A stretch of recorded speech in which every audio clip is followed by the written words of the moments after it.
Ladies and gents, we're going to call the meeting to order. So if you could please rise for the Pledge of Allegiance, assuming that you're not already risen. All right, and for a moment of silence that will follow. Together, I pledge allegiance to the flag of the United States of America and to the republic for which it stands, one nation, under God, indivisible, with liberty and justice for all. And please observe a moment of silence for our troops and our first responders in harm's way.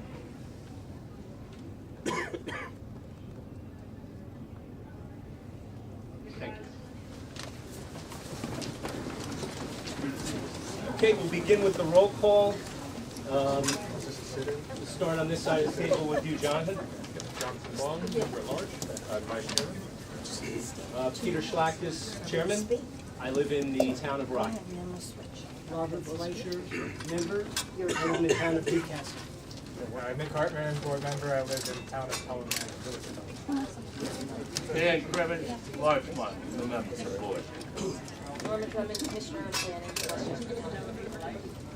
I will note that Mike Pollock from the town of North Castle and Tracy Levy from the town of Mount Pleasant, as well as Hugh Breachin, the Commissioner of Public Works and Transportation, who are all members of the board, could not be with us tonight. What about Representative Barr? Sorry, you're absolutely right. And Representative Nancy Barr from the Board of Legislators is the last board member, and I take it she is either running late or won't be able to join us. Okay, thank you. The minutes were distributed. The minutes of our February 27th meeting were distributed some time ago. Board members were given an opportunity to submit requests for adjustments and corrections. To the best of my knowledge, any submissions have been incorporated into the minutes that were distributed with the agenda packet a couple of days ago. So does anyone have any further requests regarding the minutes? Okay, do I have a motion to accept the minutes? As amended, thank you. Nick, okay, do I have a second? Folks, I'm sorry, you. if you're here for the meeting, you do need to keep your voice down so all of us can hear. We can't hear. We know there's not enough. I know. All right. I know you know, but we have to figure this out. Maybe we could maybe we can stand So in the do back. I, there or something. I second. You second, okay. All those in favor? Yeah. Okay, any opposed? The motion carries, thank you. Okay, that brings us to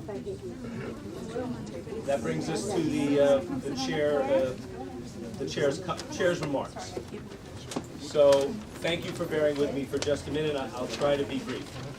Sorry. I'd like to, Step on you. Sorry about that. and again, I apologize to everybody, as I did earlier. Well, we could take away the back row of seats and have standing room. I mean, you invite all these people to be at the meeting, standing down to take away from our time and family. Let's make an accommodation instead of saying, I'm sorry. Let's do something. Okay, yeah, well, let's back up the table and bring a room in. That's a good idea. Why not? Do you want to call away to the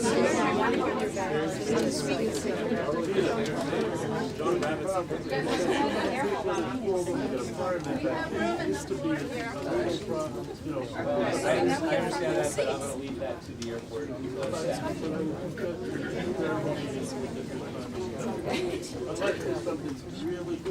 Well, yeah, I was going to say we've got a speaker here who traveled to be here, and I think that has to do with the attendance. All right, thank you very much. And again, I appreciate how everybody has crammed themselves in here and are enduring what they are so that they can hear what will be said tonight. Last month, during the public remarks, a member of the Westchester Aviation Association expressed concern that the board only was representing the interests of a part of the county and not perhaps the county as a whole. And I respect that remark, and I indicated that we would look to address it later in the meeting, but time did not permit. So I think it deserves an answer, and I wanted to give that person and those who I have heard similar expressions from a response. This is my response, and not on behalf of other members of the board or the board itself. However, first, I would say the following. First, the board has taken up many issues that impact the wider county and overall county interests. One example are the pollution threats to the Kensico Reservoir, which of course is the source of drinking water for large swaths of Westchester County as well as New York City. And by the way, some of the communities closest to the airport, like Rye Brook and Portchester, for example, and at least parts of North Castle, I believe, don't even drink water from the Kensico. Yet, that is certainly, and has been and will be, a continuing concern of this board. Second, the board has concerned itself about not expanding the capacity of the airport and the need to better scrutinize airport policy and planning to ensure that no expansion takes place, since federal regulations make it very difficult to go back and take steps to right-size operations after the fact. But is this a matter of treating nearby parts of the county over others? I would say clearly not. It has been official county-wide policy since the 1980s to resist airport expansion. There's a long history of resolutions by the county legislature, as well as policies adopted by successive county administrations, laws passed, and lawsuits defended, all in furtherance of this no expansion policy. Our board approaches the issue on behalf of and for the benefit of the entire county. Third, I suppose some people might say that addressing concerns about noise, as we will today, is quote-unquote just a local affair. But I don't think that that bears out either. We have seen noise complaints and distress come from as far away as Greenburgh and North Salem. As we shall hear today, noise is not merely a nuisance, but a serious public health threat. And compassion for people's distress is not a parochial issue. It is, or should be, of universal human value. Lest anyone question this or that agenda item or discussion as focusing on the interests of a narrow part versus the whole, let me point out that the advisory board's rules of procedure, which date back to February 1990, direct us to recognize, and I will quote, the special conditions and concerns of municipalities proximate to Westchester County Airport. Let me start again. The special conditions and concerns of municipalities proximate to Westchester County Airport, in addition to considering a total county viewpoint, unquote. So that's our mandate.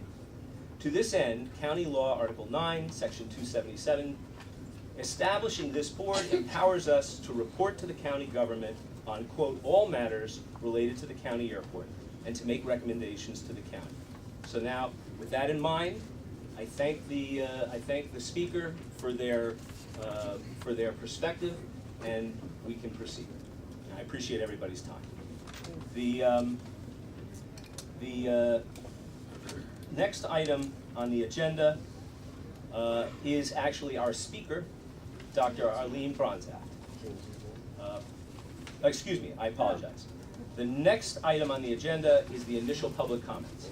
Now, I would like to emphasize that the initial public comments is specifically to give people an opportunity who came here with a subject to address that will not be addressed during the meeting agenda, to do so now in case they need to leave early or what have you. So, please, does everybody, the intent at least was that everybody, when you came, should have received a welcome letter that indicates the procedure that we follow here, as well as a copy of the agenda.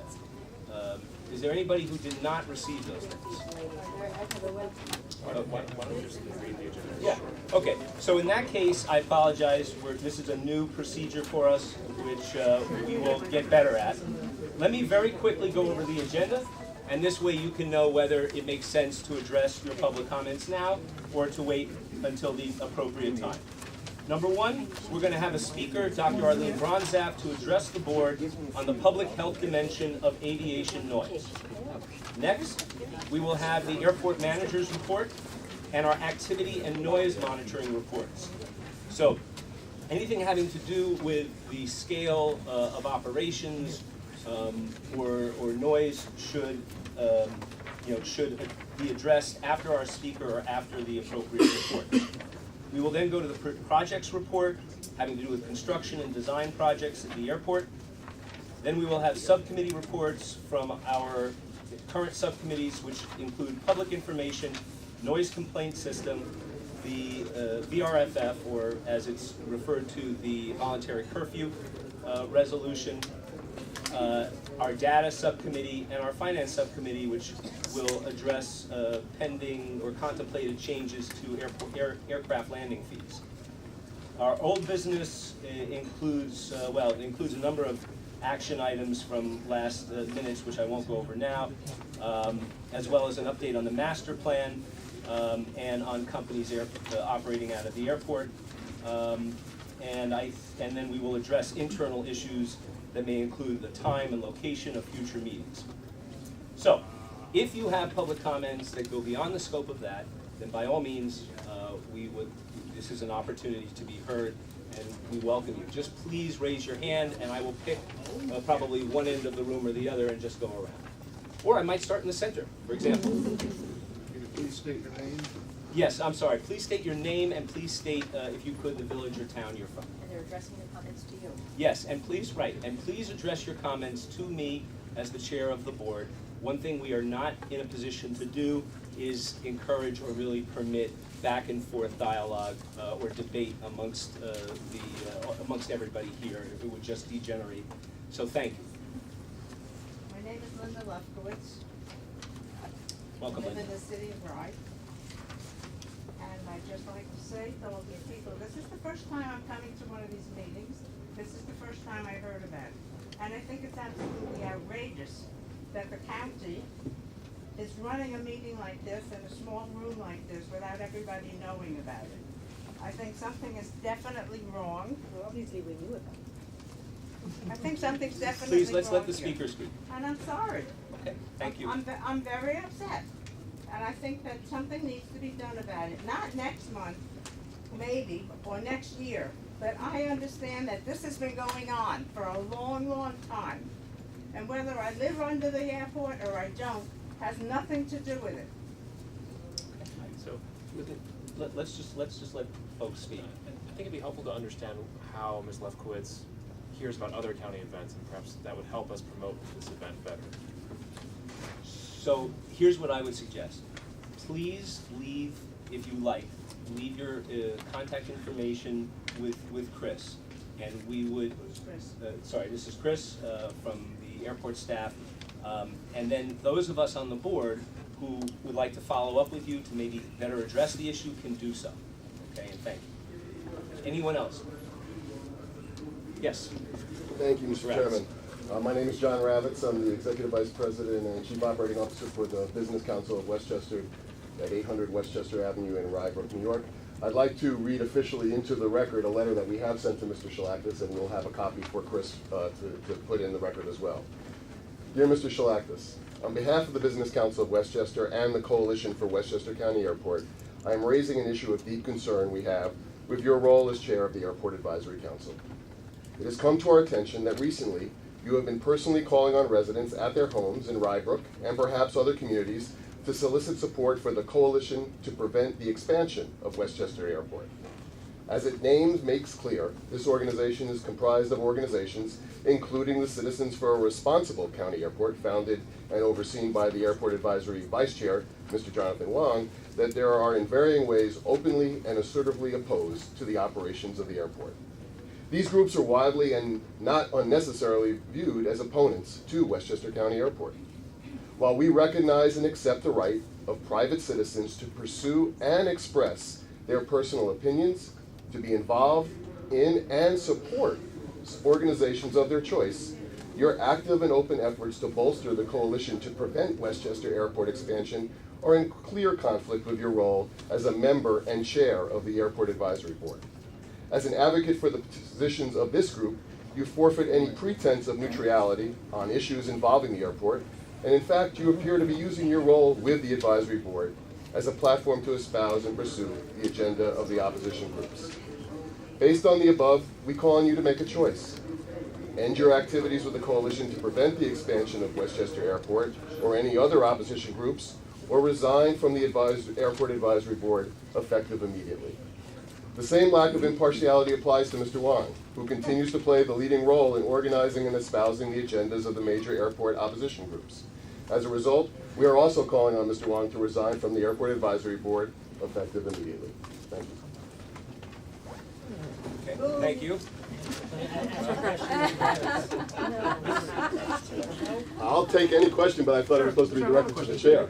All right, hang on. I am not going to allow a back and forth. So if there are any members of the board that want to make a brief statement, then please do so. But Mr. Ravitz and members of the board, there's going to be no debate on this, okay? So, yeah. Just so I follow the, not asking for a response, when I listened to what you said, basically that would exclude anybody. I'm telling you, I'm asking for your response. Oh, you're just telling me, okay. I'm telling you how I perceive what you're saying, Fair enough. okay? And I'm open to the conversation outside of this. But what your statement comes off as saying is that anybody who has concerns and is active in, spreading the word about those concerns about expansion of the airport, environmental concerns of the airport, would seem to fall into the category of people you might find unacceptable. And that's how it comes off, okay? No. I'm happy to talk about it offline, and my guess is you would end up in a situation where anybody's got an opinion about expanding the airport. We've had many members of this board who are very, very, very pro-expansion. I never heard any kind of feedback before about the inappropriateness of them sitting on. I think we actually have a very mixed board with lots of varying opinions, which I think is a good thing for the county. And if you want to discuss this more, I'd be happy to do it offline. Fair enough. Jonathan, I think, was next, and then Nick, feel free. So, Mr. Ravitz, I would note that back in December, you had a press conference where you invited local media, and you claimed that this board passed a resolution calling for no capital projects, when in fact this board did nothing of the sort. Well, you're wrong, Mr. Wang, and I'm not going to allow you to do this. No. You were at the meeting when that happened. Mr. Wang, you know exactly what I said. I said that you were to put out an agenda that wasn't put forth. Your coalition for Westchester Airport continues to falsely claim that a 2005 county law, I quote, "The 2005 county law limits the number of flights to 4 per half hour with a maximum of 240 passengers per half hour." And at that meeting in November, I made it very clear to you, reading from Municipal Code Section 712.462, that law applies to less than 15% of flights at the airport. So, Mr. Ravitz, I ask you, if you think that we have a conflict of interest because we're promoting the truth and the facts about the airport, where does that leave you? Nick? That was good. I'm just basically making a comment on behalf. I had a lot of people reach out to me, members of the public, about an email that was sent earlier this week, I believe. You sent an email, Mr. Chairman, to, I don't know who, but a very broad range of people. I had at least 5 different people call me who thought you were sending the email as the chairman of this board. You, in the email, cited yourself as presiding over the meeting. You presented a few issues that this board has discussed at length. We've had a lot of hearings and discussions about many sides of issues, but you gave a very one-sided presentation of those issues. So, for example, in the email in regards to the runway repaving, the thing you said about it is that it will project loud noises as far as Port Chester for several weeks next year.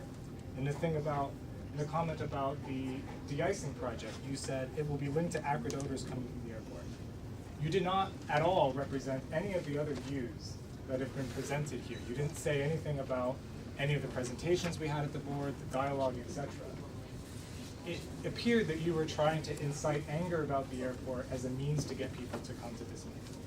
Now, I'm not going to sit here and call for you to resign or anything like that, but what I am going to say is I believe you do have a responsibility as the chairman of this board to represent the fact that this is an open deliberative body where people of all sides, and I recognize and appreciate you deeply disagree with certain people, but you do have a responsibility sitting in that chair to make sure that when you communicate to people, and even if you don't sign the email as it, when you say, I preside over this meeting, etc., you are representing this board. And I think you do this board a disservice when you do not even give voice to other opinions that are expressed in these meetings. And so I would ask that if you're going to communicate in these mass emails in the future, that you at least offer the fact that there are alternative points of view other than your own. So do you have a copy of the email that you were reading from? I do. I can read it if you'd like. That's okay. What I will say is this. First of all, I appreciate everybody's right to bring those points of view up. That is, that is the same right that I have to express my points of view. I have, over the last month, had the privilege of enjoying the hospitality and the valuable perspective and the generous time given to me by a number of different stakeholders all around the airport. Those include FBO operators, like a Millionaire. Those include the light GA folks like Performance Flight. Those include the airport staff, not least of which Peter Scherer, who's been very helpful and informative. And I've made, I think, no secret of the fact that one of my main goals, having stepped into this role just a couple of months ago, is to educate myself about the different perspectives that exist around the airport. In fact, though Mr. Ravitz failed to mention it, I reached out to him within a couple of weeks of my being appointed in January. Actually, I take that back. I believe it was within days of my being appointed in January, and invited him to sit down so I could explore the perspective of the business community. I have yet to hear back from you, Mr. Ravitz, and I certainly hope that that happens sooner versus later. So what I have heard from, though, are any number of people, constituents, neighbors, from the communities that I'm in, and other stakeholders that I've reached out to, various homeowners associations and community groups and representatives, town airport committees, etc.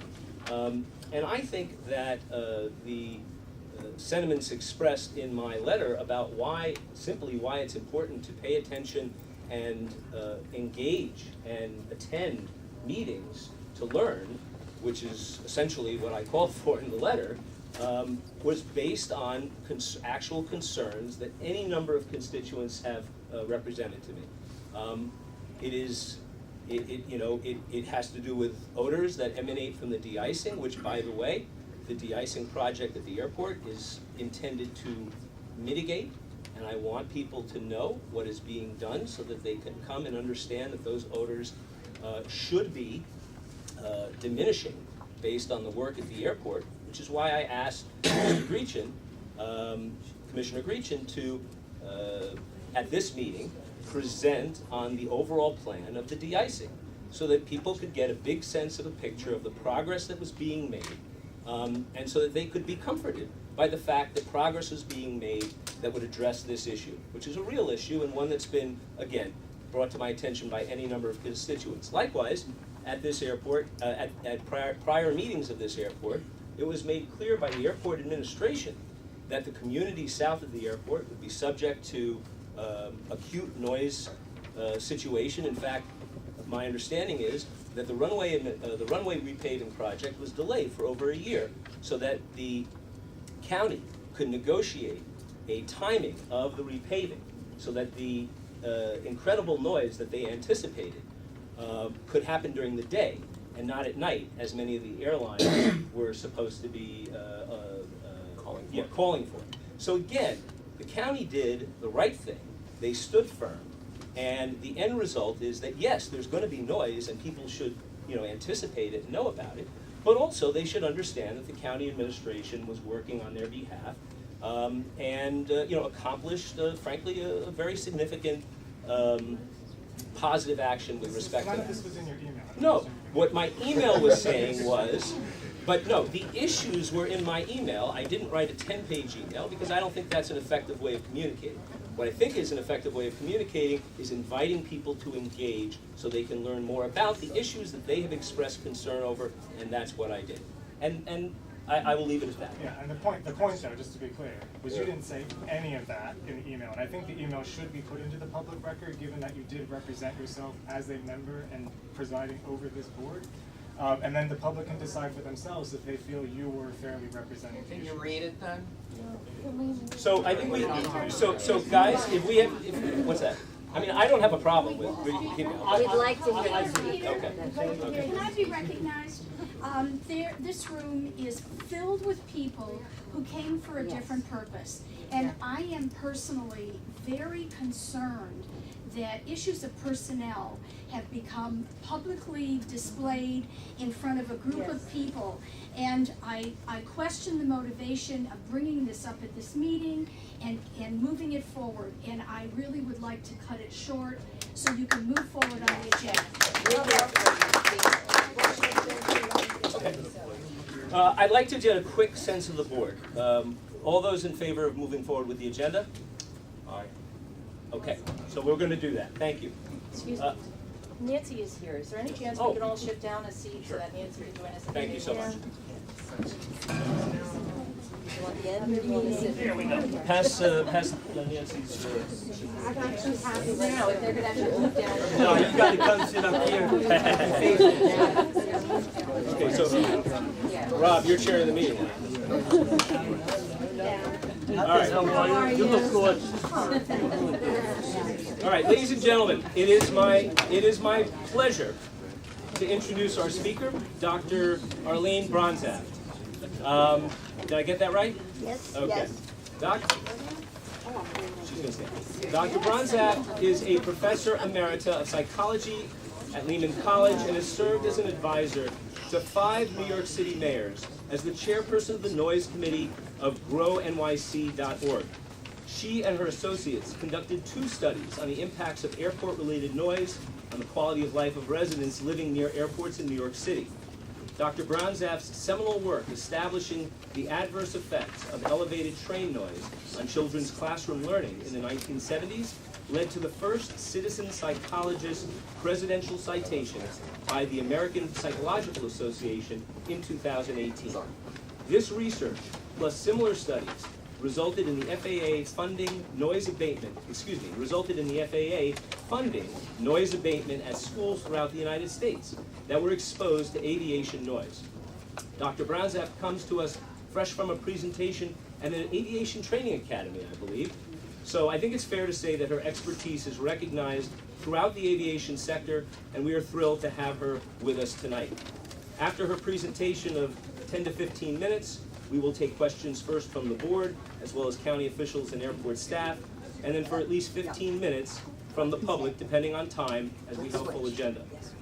Thank you. Remember that if you don't have an opportunity to pose a question directly, the email address again is airportweb@westchestergov.com, and you can certainly send in anything you want after the fact.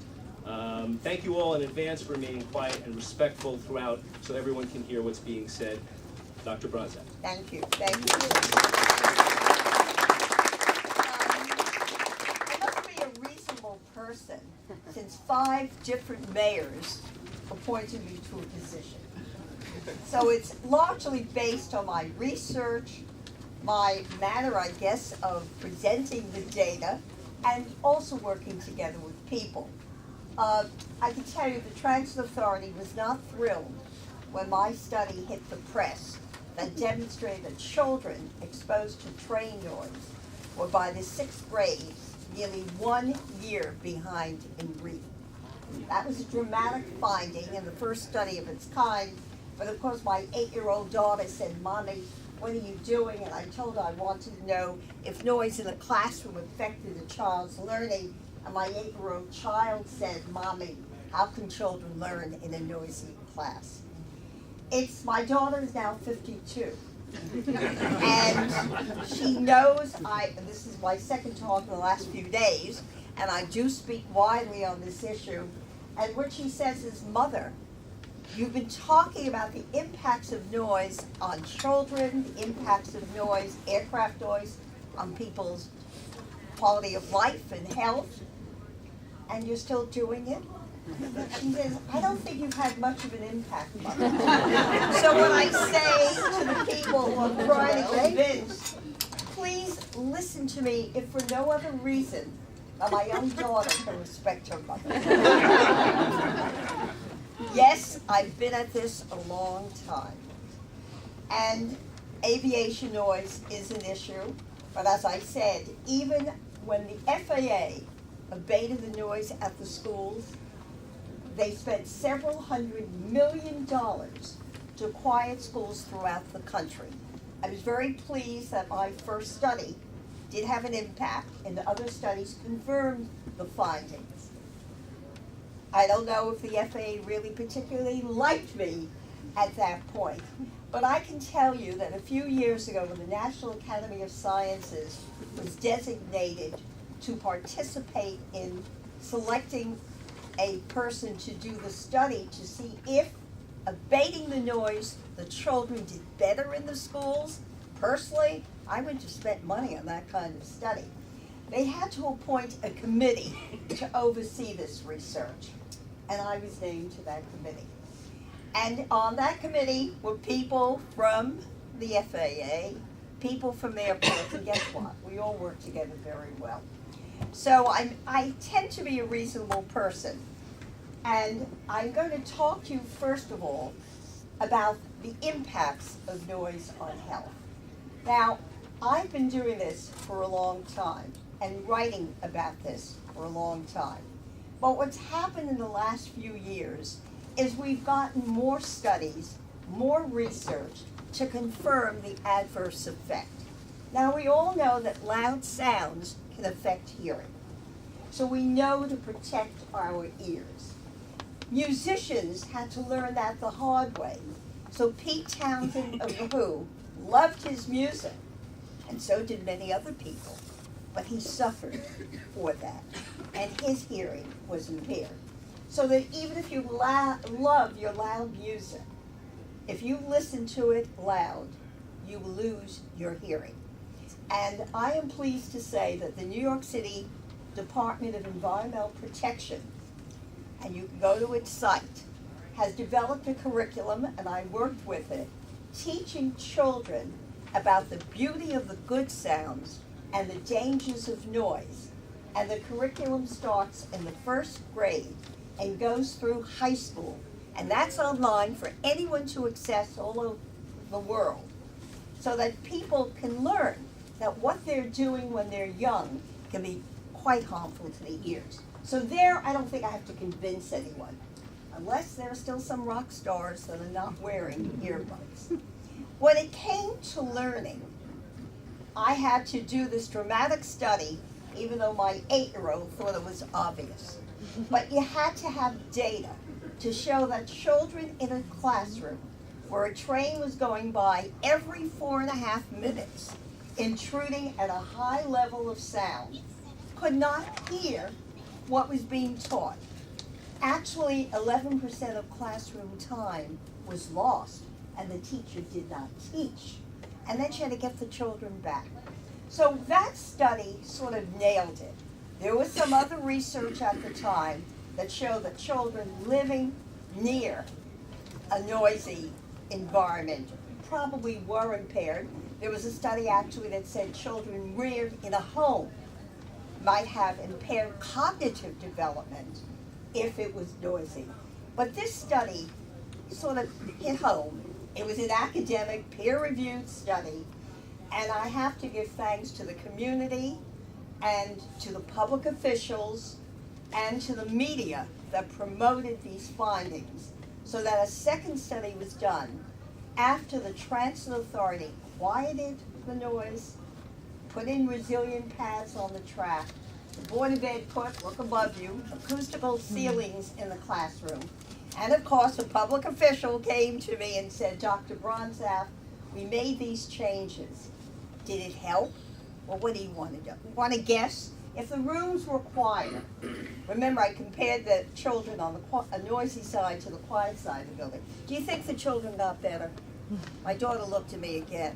Mommy, you're doing that too? Yes. The children now were improved in reading. That really was an important finding. You know why? Because it meant that if you do something, you could correct it. Now, I did not tell the Transit Authority to get rid of the trains. Do you understand that? I do not own a car, nor ever owned a car. I use public transit. I did not say get rid of the trains. What did I say? Make them quiet. I asked the Board of Education, do something to the classrooms so that the building is quieter. Do you understand? These were reasonable requests. Now, you should have asked me, how did these two agencies listen to me? Imagine asking the New York, yeah, you're nodding your head. You believe in miracles? That's what that was. Miracles! And they listened. And then the Transit Authority used, that site was a test site to see if Brazilian pads could quiet the system. And they decided to use that along the host system. So what I'm trying to tell you about this particular study, the two studies, is that they show that noise affected children, but it also demonstrated, the second one, they can do something about it. And as a psychologist, I don't just aim to publish peer-reviewed academic articles in journals. Yes, that's the way I got to be a full professor. However, I feel obligated to go out and do something about it. And the studies I did on aircraft noise were done in New York City. I'm going to compliment two public officials now.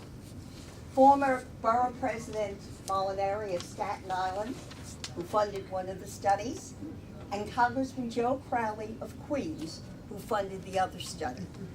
And since we had smaller numbers, we couldn't go into the physiological impacts, but we looked at subjects living near airports, and they did not know we were inquiring about noise. And those living in quieter areas, and guess what? Where do you think the people could sleep in? Do you think people living near airports could go out and use their backyard? Do you think they were not intruded upon in their home? My daughter lives in Bayside. She has a beautiful backyard. Ask if she really uses it in the summer when the planes are flying over. So I also can talk from personal experience. We found diminished quality of life. And one thing you have to know about diminished quality of life, the definition of being healthy does not mean you're not in a hospital. It means you're living a good life day to day. And living with aircraft noise is not living a decent quality of life. Both studies, peer-reviewed, published in academic journals. Today, the research is even stronger. Now, I'm a psychologist. I want to tell you the difference between sound and noise. Sound is a physical phenomenon, all right? When your body gets the sound through your ear, it then becomes a physiological phenomenon. But when it goes to the brain and you decide whether you like or dislike that sound, and it could be a dripping faucet, doesn't have to deal with the intensity or the volume. It's in that determination that you say it's noise. So if you're living in a room and there's a dripping faucet next door, is that loud? But you're going crazy over it. So one thing that's loud sounds do, they diminish hearing, no question about it. Sounds which are deemed not wanted, sounds that are deemed intrusive, bothersome, they upset us. What happens when you get upset? You know what happens physiologically? Your heart beats faster, your pulse rate increases, your blood pressure goes up. There are physiological changes. Now some people say, oh, we're getting used to it. We're living there and it's not bothering us. The body has learned how to deal with it.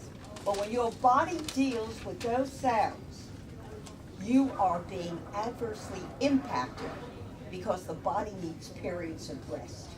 So you could go to, I will give you a site, you could go to get all of this, you'll have to memorize this. You don't have to take notes like my students do in class. Today, they do it on the computer.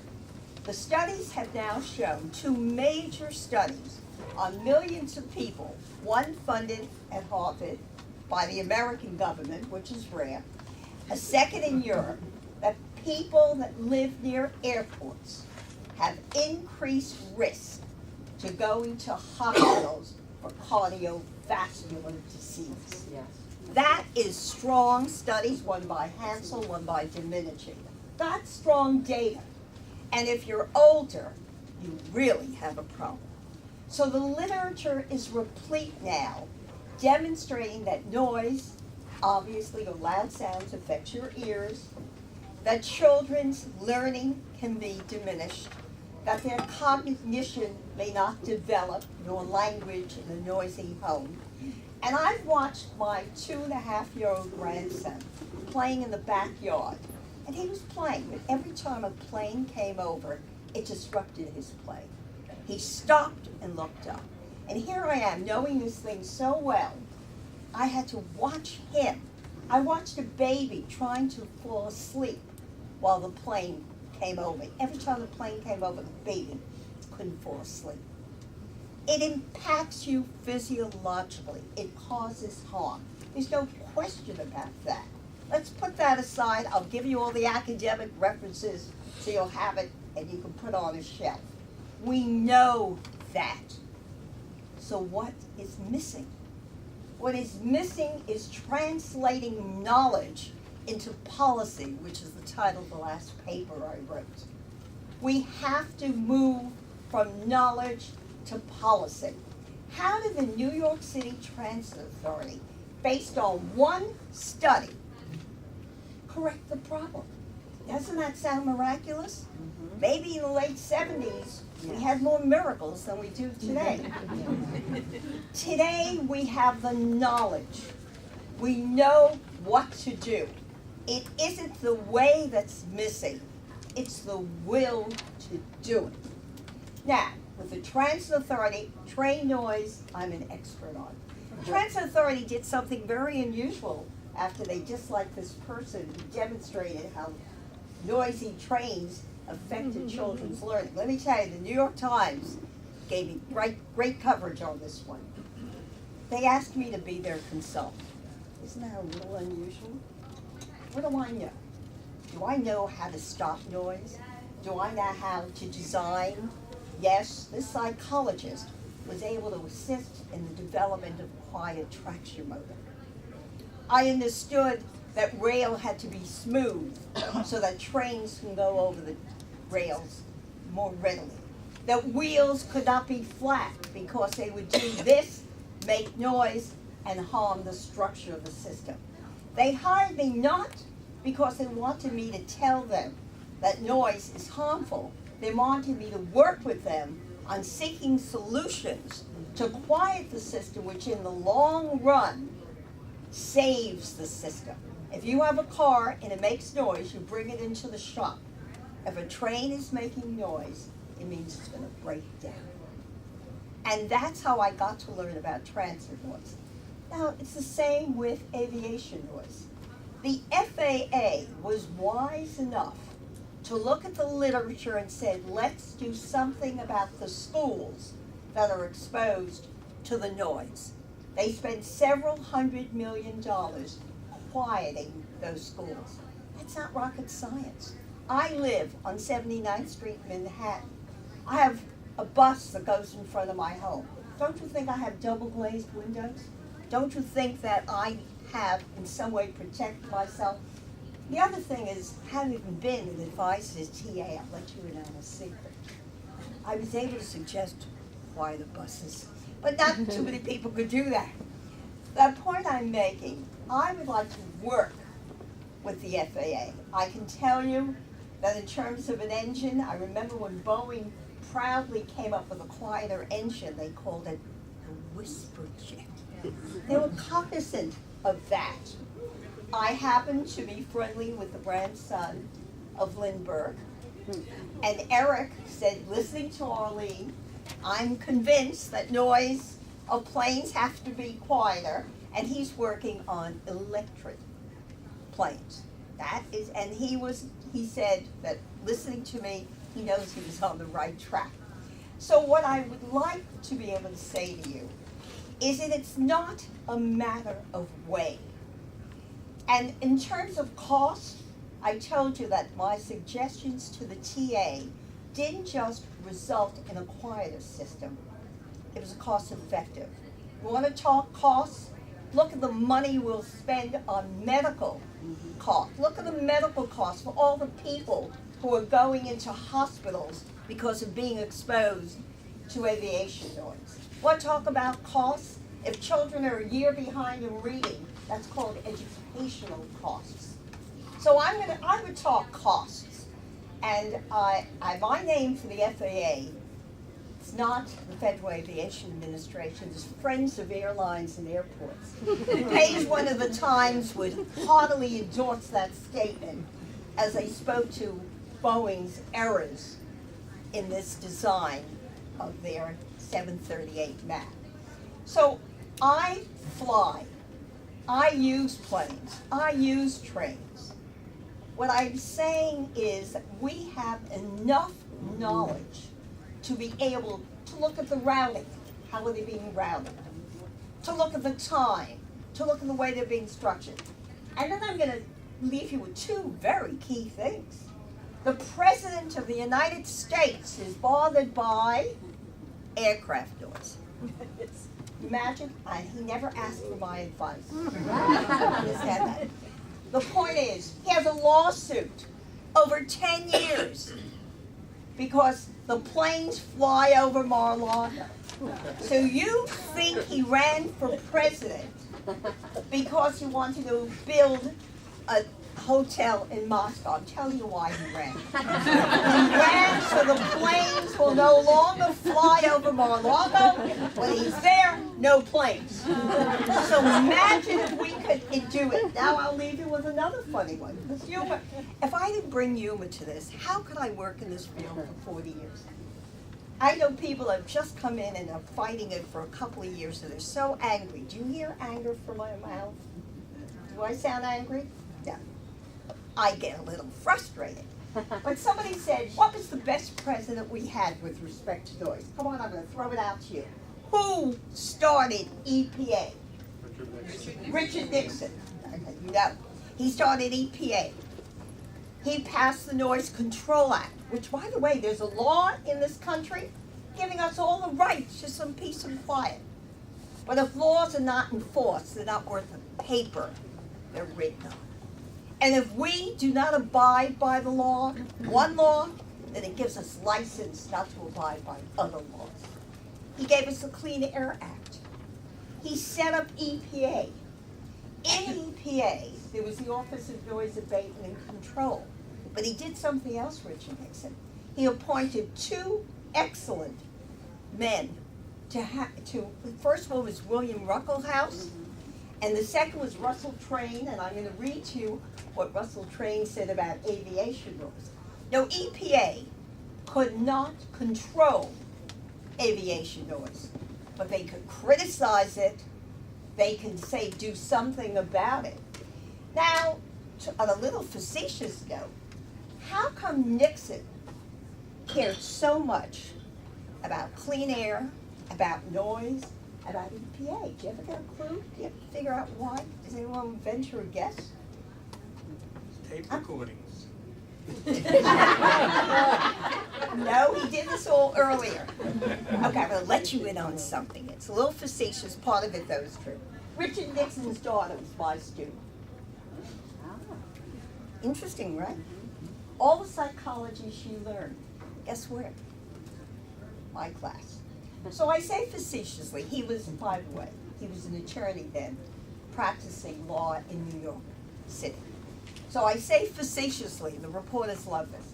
Students sometimes go home and talk about what they've learned, right? So you never know.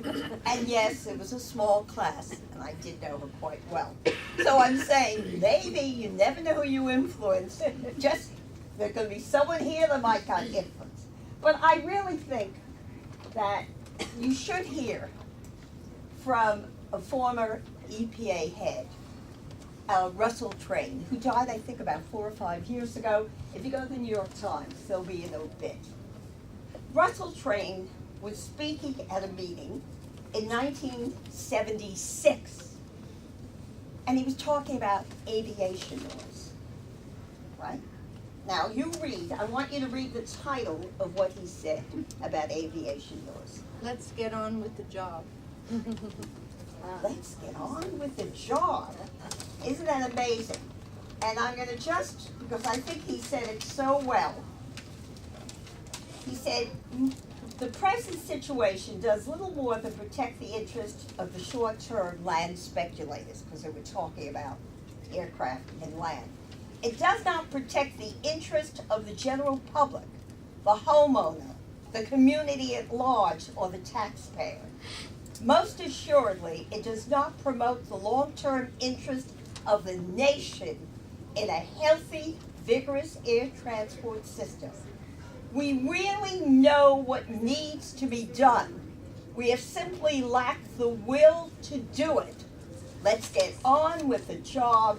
And he speaks throughout this whole thing about noise. Russell Train said it in 1976, right? The World Health Organization takes pride in having come out with a document last year that speaks to noise and about limiting it and about the health effects.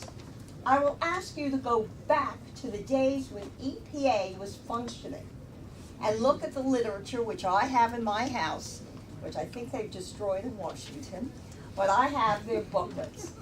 They did not say, let's do more research. It was called Noise, a Health Hazard. And if you look through the booklet, it says, look, it's true, we may have to do some more studies to get specific links, but we have enough. We know what to do. Noise is a health hazard, let's do it. And rest assured, aviation noise was included there. I feel pretty good about it. My research was cited as well. So what I want to leave you with note, we have a community. We have an airport. Just as in New York City, the battle of the roads now is between the automobile, the bus, the truck, the cyclist, the pedestrian, but there's only one road. And the groups are going to have to learn how to work together. And I really think that's possible.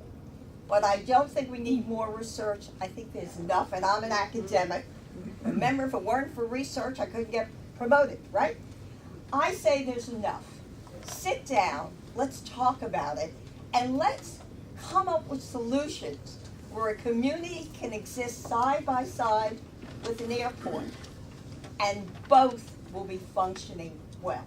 So if I were that much of a critic of aviation or public transit, I don't think I would be asked to go to speak in an aviation school, and I don't think the FAA would put me on a committee to evaluate the impacts of noise on children's learning. So that's what and I'll work with you, because I do think we have, the community has to do this, and as I said, I will provide you with any of the studies, if you need that, to back up your request that we do something to protect the health of the people and, in the end, to save money. Thank you.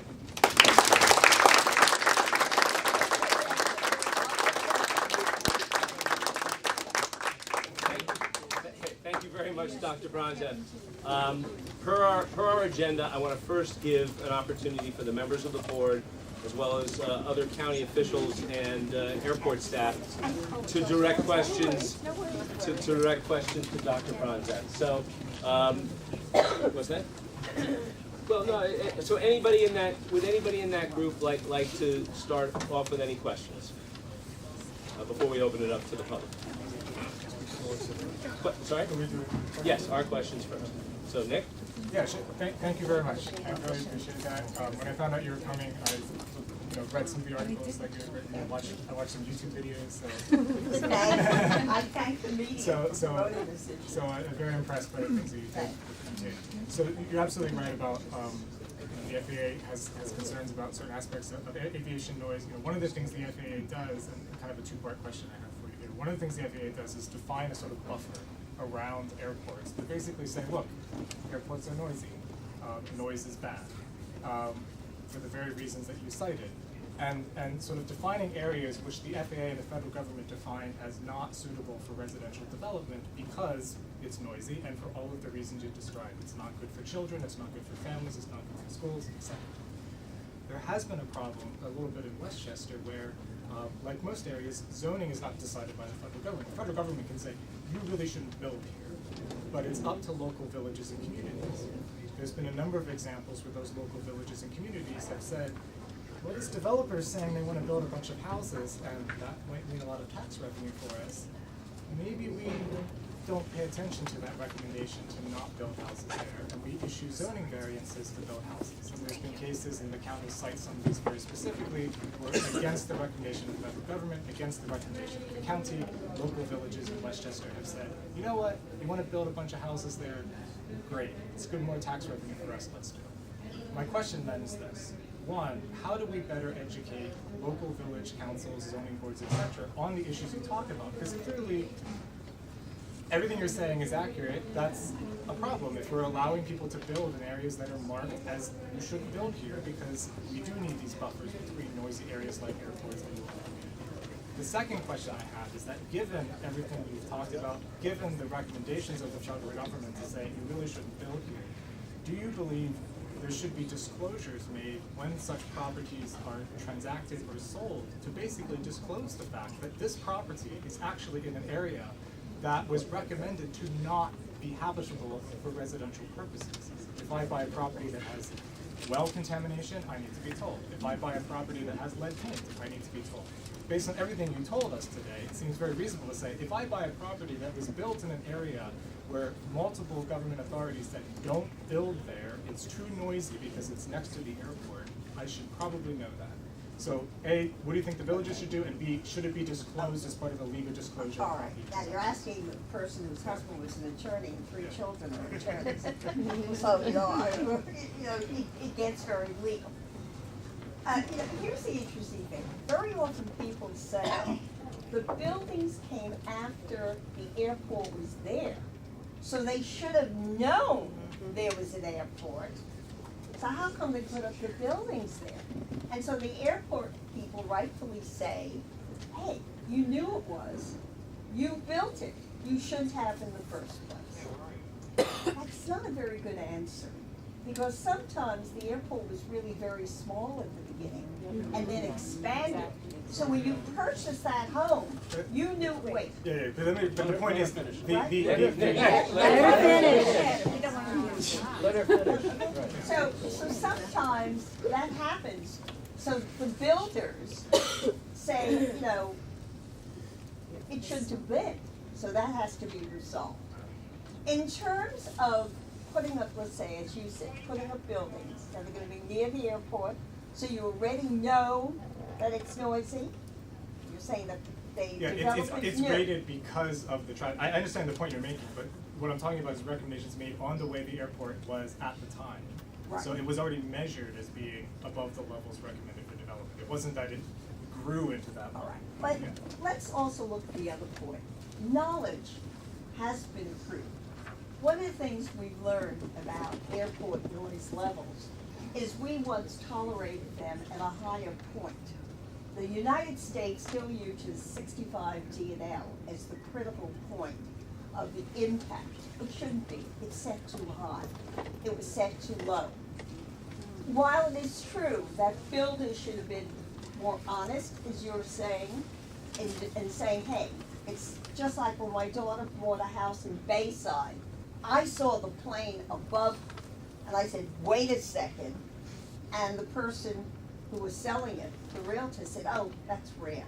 And I said, she bought the house, and the group of fighting aircraft noise started in her kitchen. The point, I think that you have to look at these issues. Yes, they're legal ones. These are legal questions you're asking. But I'm gonna tell you, I serve as an expert witness, and it's not in New York City. I do it in Montana. I do it in Wyoming. I do it in Texas. You're gonna say, what noise do they have in Montana? What noise do they have in Wyoming? Guess what? You're a senior, you're retired, you're buying a home, and you have a whole complex of people in their 60s with homes, and they're gonna build a motocross raceway next to your home. How do you think you'd like that?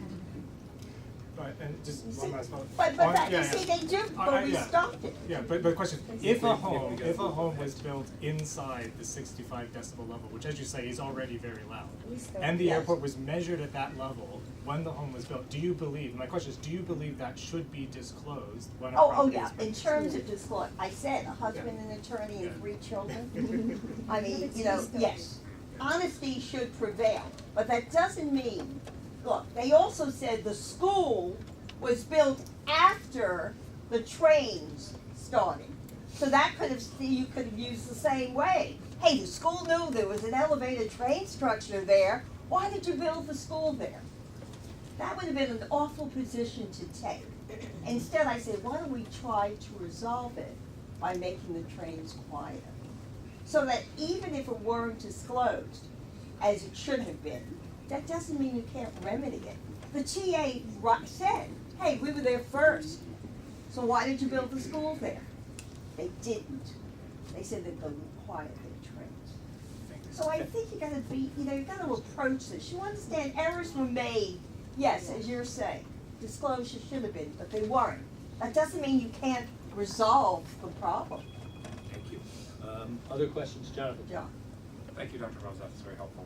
I'm going to start with a note, and for those interested, Westchester Airport did a noise study back in 2005, and the 65 DNL contour, which is what the FAA says is significant, at that time did not encompass hardly any residential areas. I would hazard a guess that pretty much everyone here is not within the 65 DNL contour, and I would ask Dr. Bronzat if she's aware of the World Health Organization's recommendation for aircraft noise from last year. 55. 45 in fact. 45, well, 55, even the people in the US who advised the FAA they've even said 55. The World Health Organization's recommendations are such that we cannot adhere to any of them. And by the way, the World Health Organization, the European directive asks each of the country to go out and measure their noise, their sound levels, because you can't measure noise, you measure sound. You measure the sound levels and make recommendations. The EU does not, it may not have what the UK suit, it surely doesn't have the US. I agree with you. The levels there are based upon the research that has been generated in the last years.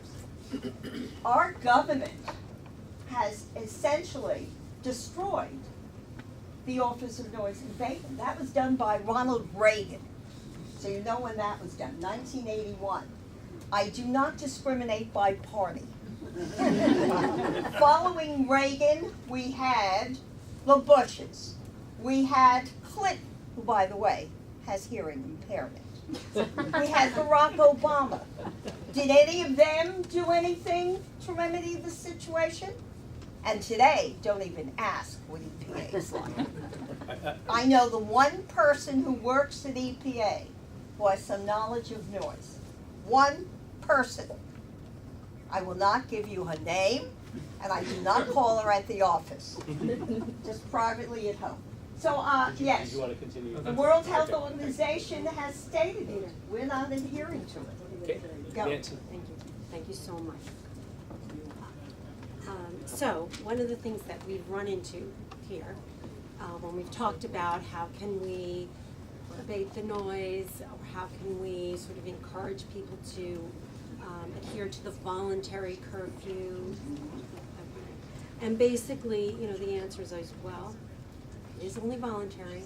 We can't make anybody do something when the law doesn't require them to do it. And the FAA is the one that's in charge. So, as you've pointed out, this is not the best time to be going to the FAA and looking for sympathy.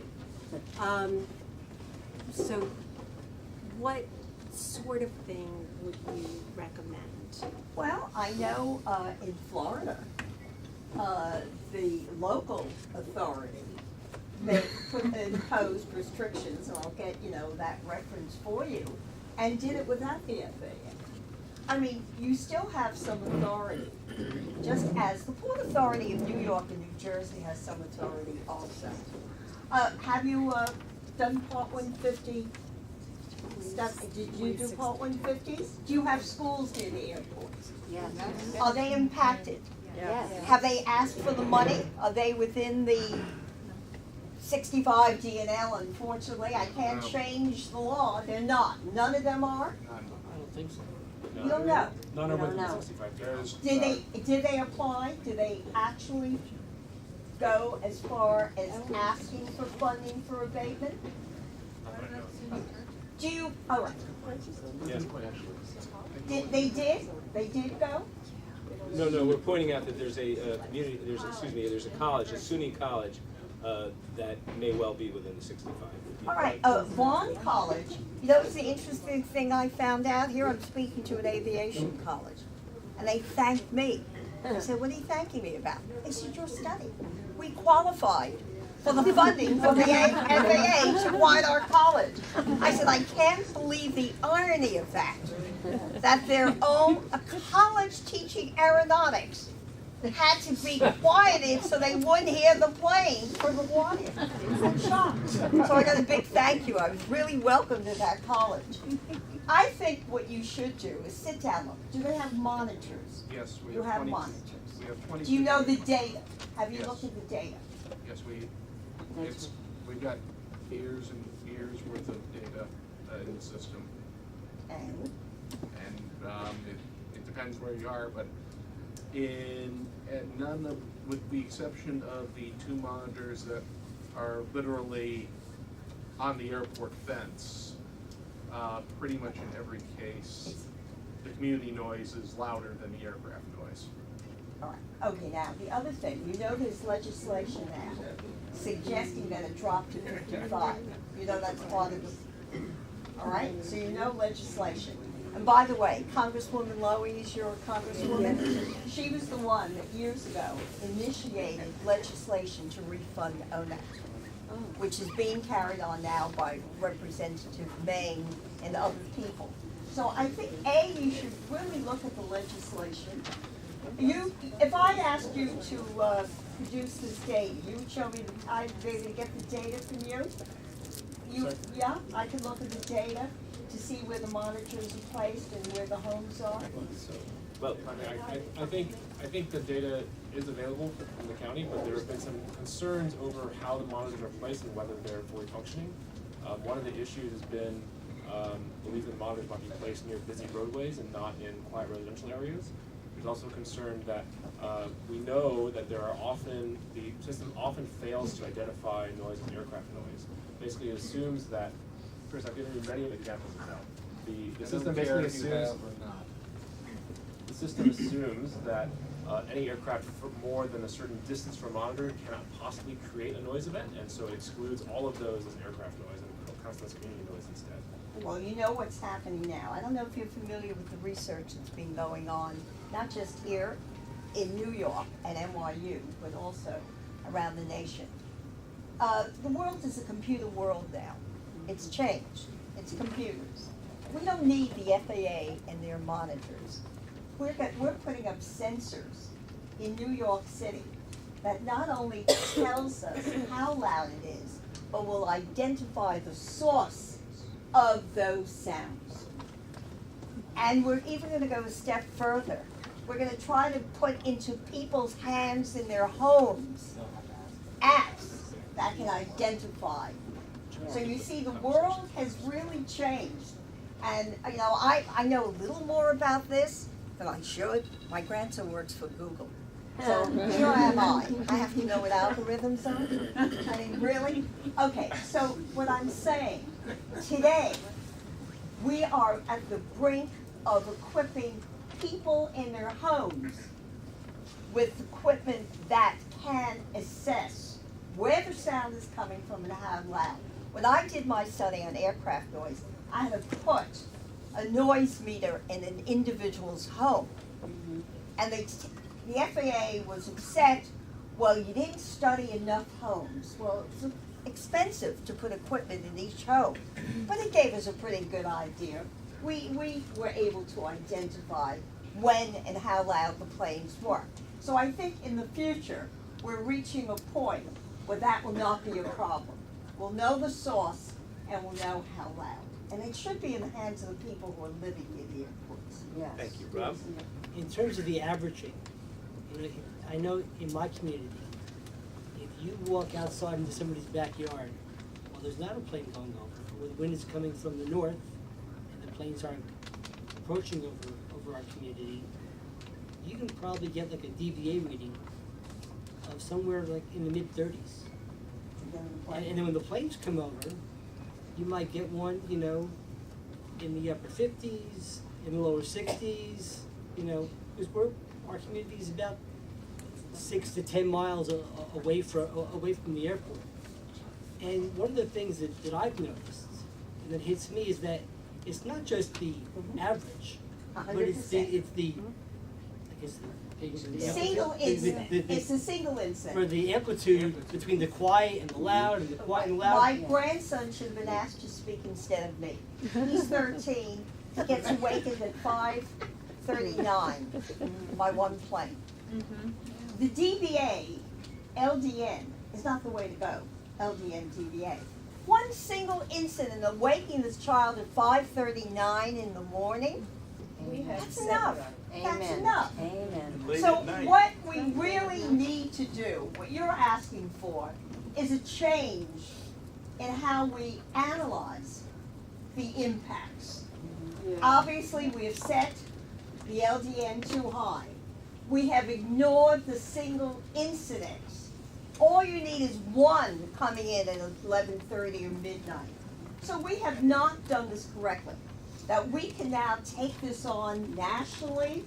I know the legislators that have introduced the bill that asks the FAA to lower it, they're doing a study. You know how long a study takes? A study. I think you want more immediate solutions, and I really think that you should try to contemplate whether at a local level you can do the kinds of things that might be able to help people. You have to think of that. I wanna- Agree? Okay. I wanna I'll make- work with you. Sorry. I want to make sure, Peter, your staff also are invited to ask questions, so. No, it's very informative, and just one thing, I get aircraft noise over my home, but not at a level that should wake me up in the middle of the night. My problem is that I listen to the aircraft noise and try to guess what aircraft it is. Well, I say you should invite my 13-year-old. He knows which one is flying over. And he told me something I haven't checked out, so if anyone knows. He said the plane that was just grounded, the S-738 MAX. Oh, the MAX, yeah. He said they were noisier. Now, I don't know how he knows this, but he sits there. He really studies this very intently. That's one of the advantages of living near airport. Is the aircraft Noise. landing or taking off? When he hears it, he says they're louder. So I don't know. But I look, when it comes to aircraft, let me tell you another thing. A study just was done that upsets me. And I'm asked to review papers that are submitted to academic journals. You know, that's called peer reviewed, and usually ask 2 or 3 people. This one paper has disturbed me because it was done in a laboratory. And when I was fortunate, I went to Columbia University. 5 degrees from Columbia. And we had a phenomenal psychology department at Columbia, and I had some very famous professors. And we studied noise in the laboratory. We would have like a student was trying to take a test, and then we'd make some noise. And we knew that when you took the test and the noise was loud, it might intrude on you. I mean, we were looking at this in the 1950s. So now, I'm finding out in this last study, done in a laboratory setting with subjects, they have them listening to aircraft noise, rail noise, and road noise. And it turned out the least offensive in disrupting their sleep, this was sleep in a laboratory, was aircraft noise. That bothered me a bit. You know, it really does. And I will, you know, explore that further. So what I'm saying is I speak to the people. I mean, I did my work in laboratories at Columbia. They let me do all that research. I didn't enjoy the pigeons and the rats, but I had to work with pigeons and rats. They didn't like me either. The point I'm making is I talk to people, and I hear it does disrupt their sleep.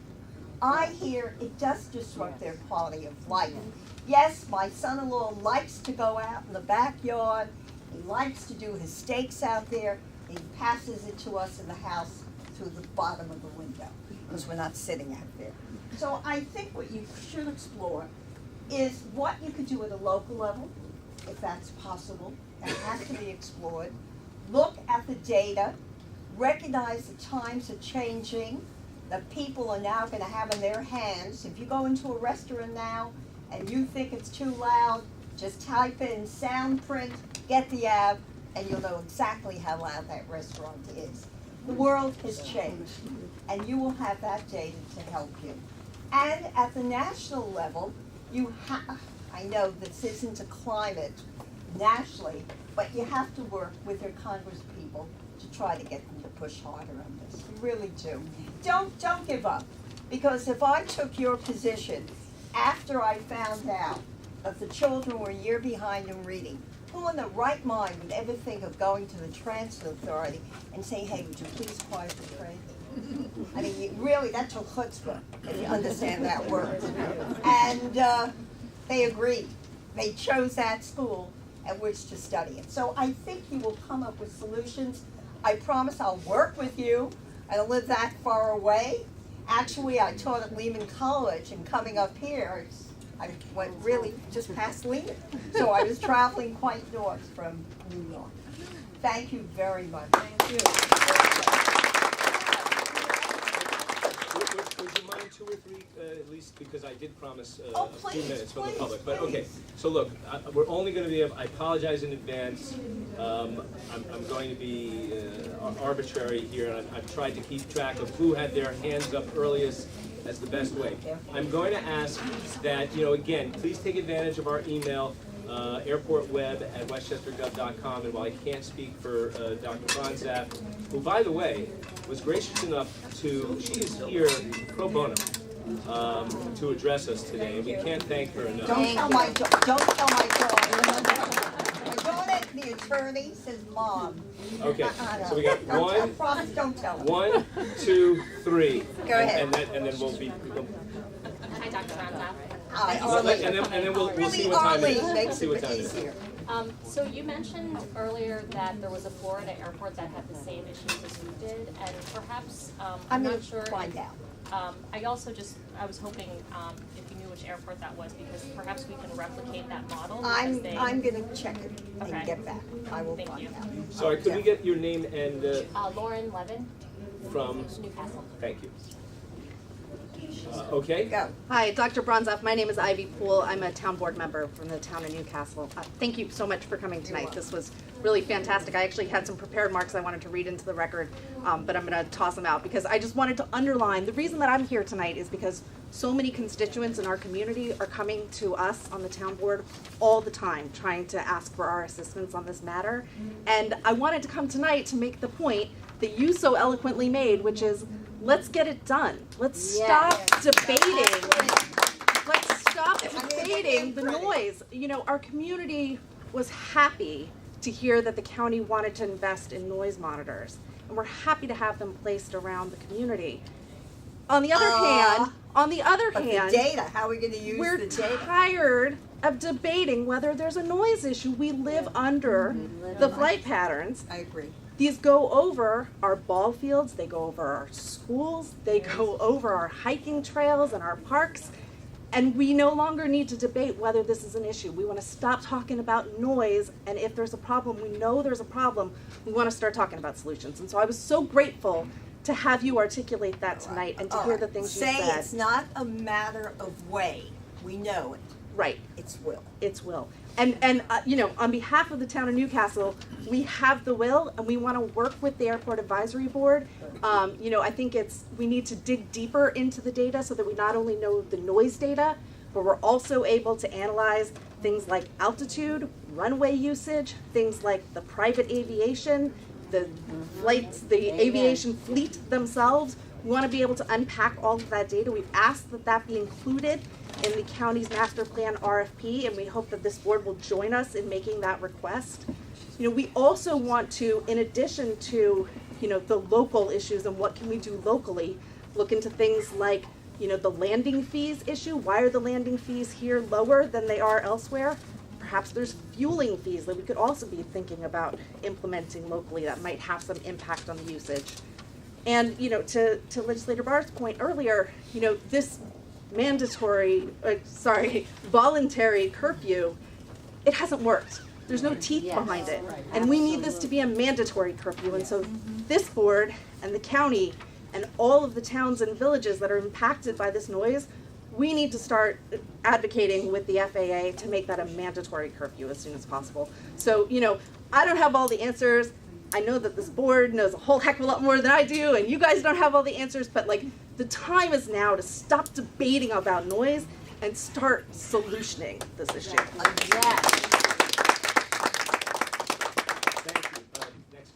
Steve Golub, I live in the Estates, it's 120 houses, and it's right it goes right off my house. What town, please? Pleasantville, and town of Mount Pleasant, and that's what gets me. I understand that it's loud, I understand that it's only 25% of the time because they changed the routes, but after, like 1 o'clock in the morning, 1:30 in the morning, I mean, I know people are stranded in Chicago or something because of mechanical and they had to get them in late and they want to go home. But it's really a lot. The timing. I agree. You know what, that went much faster, so we're gonna take, I promised up to 15 minutes, so we're gonna take some more. This gentleman, this lady, and anybody else? Yes, right in the front row, thank you. Hi, my name is Jim Smith from the town of Newcastle. Two questions. One is you mentioned we have the knowledge, and we do. And I think we're having a hard time getting the data to the right people to make the story. And part of that is approaching the FAA, because they have such a role in this. What data, you mentioned something in particular, the Part 150, which this airport, you know, there's 275 airports in the country that have participated in that voluntary program. This is not one of them. So are things like that data that will help make the case and really get change? Why don't you just say, the FAA itself spent several $100 million to quiet schools that were in their paths. That's an acknowledgement on their part that noise was harmful to those children. Well, children also live in houses. And you know what? If their sleep is disrupted, if their study time is disrupted, if their parents are aggravating about noise, yes, one of the other things I did was I wrote a book on child rearing. So I teach child psychology. The parents are aggravated, that impacts on their children. I think the FAA, by correcting the problems at that school, gave you carte blanche to say to them, you know that aircraft noise is harmful. And it's not just harmful at the schools, because people live in their homes as well. That should be thrown in their faces. Anybody here know that the airport, that the FAA had spent several $100 million? That's news to you, right? You have to read one of my papers. The point I'm making, use this kind of ammunition, because it was an admission on their part that they knew their noise harmed children. It's yours to use. Yes. Joanna Powell. I live in Purchase. I live at the Springs, which is, I don't know, 5-6 miles away from the airport. I don't have to tell you what it does to us. But I don't know if that's the right time, but a lot of us here, and I'm aware of it, are very much interested in the plans that maybe they're still alive to privatize the airport. And That's gonna be the question today. right, but obviously, in my mind, and I want your opinion, privatization, in my mind, means expansion. So if we are dealing with the current situation. I have an answer, I'll give an answer. Okay, how can we, should it ever be privatized, to maintain the same level of noise, pollution, etc., so it doesn't go up? I know what you're saying. Okay. One of the things that you're supposed to do when you make a change is something called an environmental impact statement. Yes. I have not yet read an environmental impact statement on noise that says if you do go ahead with your plans, it will increase noise. Never have yet read one. So what I am in the position of doing often is questioning the environmental impact statements so that they legitimately address the issue of noise. I'm not saying that the people are dishonest, you didn't even say that. They just don't look at the appropriate variables. And so I really think that if changes are made, people have to demand that appropriate environmental statements are prepared that address air pollution, that address noise pollution. Because if you don't do that, and you let the agency do it, it's always gonna come back. It will have no impact. And it's not that I'm saying this out of the, thin air. I've been asked too often to just read them, to evaluate them, just like I do peer review journal articles. Always ask if there's a change. Now, I can't address whether they should, privatize, but one of the things they do when they make these kinds of recommendations, they always conclude there'll be no environmental impact on the community. If I see one that says that, I'll be shocked. Thank you. That helped. Last one. You have the honor. Okay.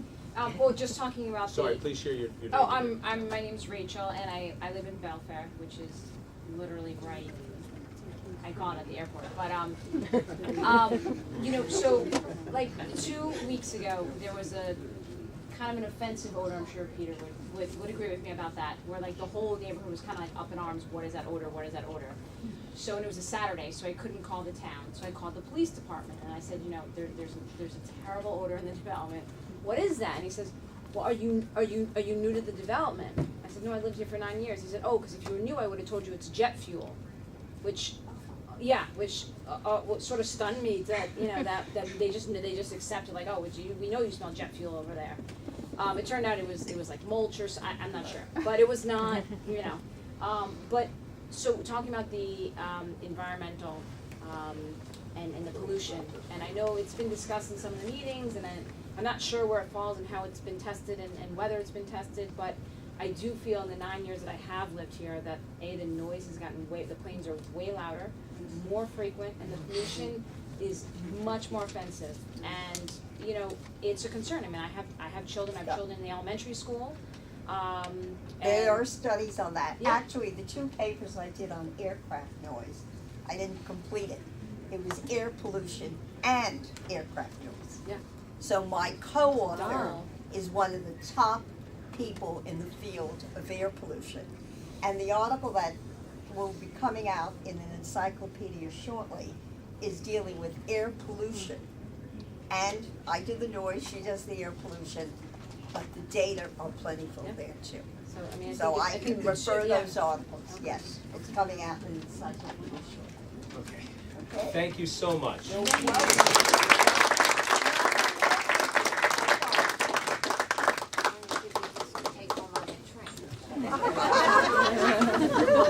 Just sit down. Yeah. after. Guys, we're gonna just take about a 60-minute break.